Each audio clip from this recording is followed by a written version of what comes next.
په خوست ولایت کې د پولیو مخنیوي درې ورځنی کمپاین چې دوشنبه به د خوست په مرکز او ټولو ولسوالیو کې پیل شي د دغه ولایت عامه روغتیا مسؤلین وایي چې دغه کمپاین به د کورونو پر ځای په جوماتونو کې ترسره شي چې په دغه ملي کمپاین کې به 3,80,000 د 15 کلونو کم عمره ماشومان واکسین شي. تر اوسه پورې د خوست په ولایت کې کوم داسې محیطي سیمپل نه ده په نظر باندې راغلی، خو بیا هم د امیر المؤمنین د حکم په اساس باندې چې تاسو هغه ولایتونه کوم چې صفري نقطې ته سره ټش دي یا نږدېوالی ولري احتیاطاً تاسو دا کار وکړئ تر څو چې زموږ ولسونه او زموږ وړه ماشومان چې عمر یې د 15 کلونۍ څخه کم وي د داسې پیښې سره مخامخ نه شي یا کومه پیښه مثبته په نظر رانشي. دیني علما بیا له ولسونو غواړي چې دغه وژونکي ناروغۍ پر وړاندې د بېغوري نه کوي او د خپل مسؤلیت له مخې د 15 کلونو کم عمره ماشومان واکسین کړي تر څو له دغه وژونکي ناروغۍ څخه ژغورل شوي وي. دا چې واکسین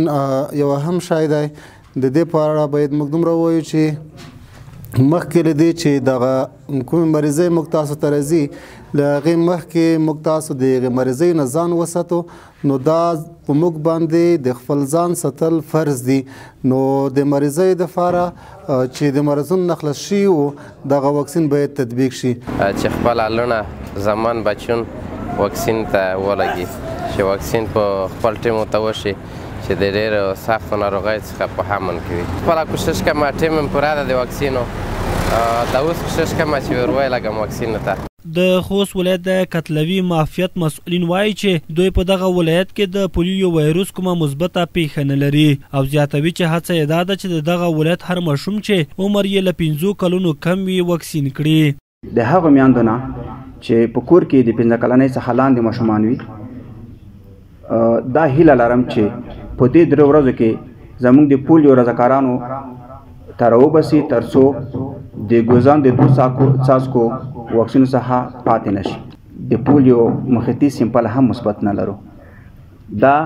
د دې ځوانانو د ستاسو د ولسونو مشترک کار دی، نو ملي پروسه ده. هیله مې دا ده چې په دې ملي پروسه کې موږ سره ګډون وکړي. د معلوماتو له مخې په نړۍ کې پاکستان او افغانستان هغه 2 هیوادونه دي چې لا هم د پولیو یا ګوزن وژونکي ناروغۍ وایروس پکې موجود دی. باور دا دی که والدین پر وخت خپل ماشومان واکسین کړي نو د دغه وژونکي ناروغۍ مخنیوی کیدای شي.